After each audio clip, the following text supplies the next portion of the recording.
saudara-saudaraku, bagaimana kabarnya hari ini? Kiranya kasih karunia Tuhan dan damai sejahtera Tuhan senantiasa menyertai saudara sekalian. Hari ini kita berjumpa kembali dalam program Sapa Cinta Umat bagian kelima yang akan dibawakan oleh Bapak Kristianto dengan tema Tuhan berkarya dalam segala situasi.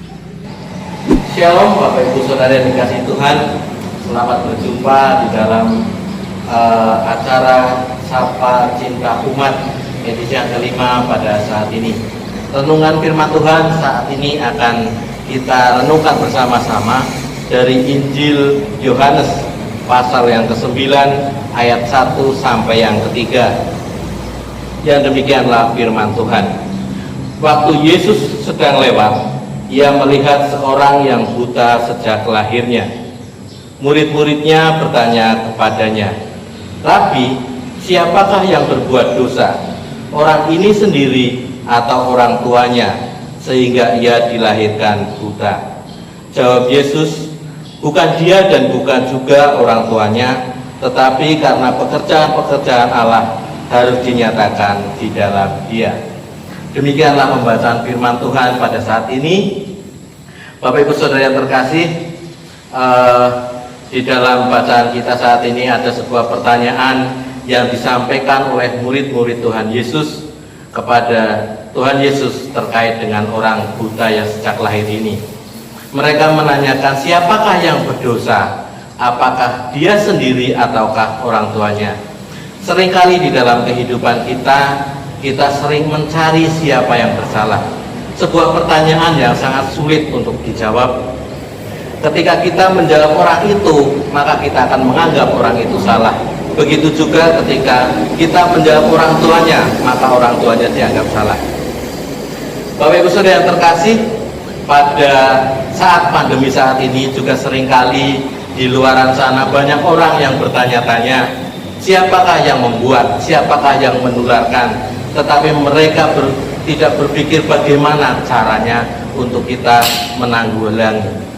Bapak Ibu Saudara yang terkasih, kalau kita melihat di ayat yang ketiga, kita juga lihat di sana bahwa Tuhan Yesus menjawab dengan sangat bijak. Tuhan Yesus menjawab tidak memilih di antara keduanya, tetapi dia juga memilih untuk bahwa pekerjaan-pekerjaan Tuhan bisa dijalankan melalui orang buta tersebut.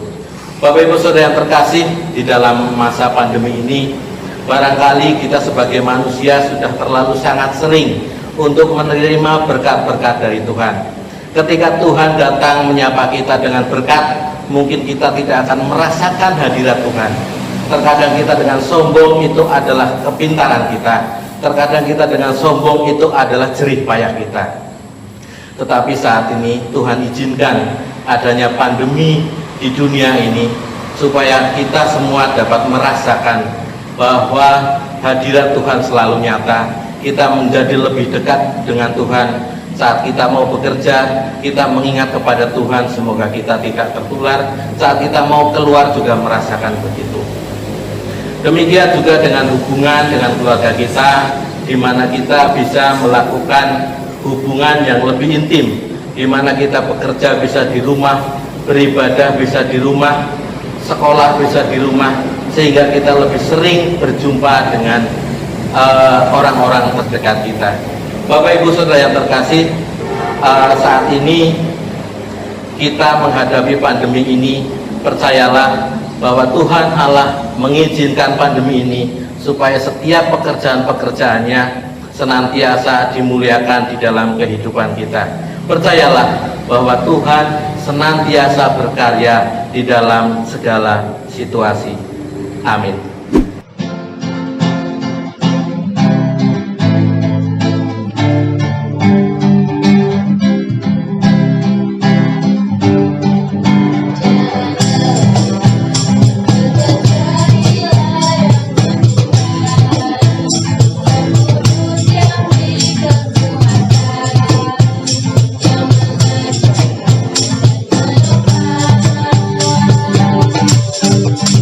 Yeah.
tadi sedikit sapaan firman Tuhan dan pujian yang kami bawakan dalam Sapa Cinta Umat pada kali ini. Kiranya dapat sedikit mengobati kerinduan saudara untuk kembali bersama-sama beribadah di gedung gereja ini. Tetap jaga kesehatan dan jaga kebersihan. Jangan lupa senantiasa terus andalkan Tuhan dalam setiap kegiatan. Tuhan memberkati.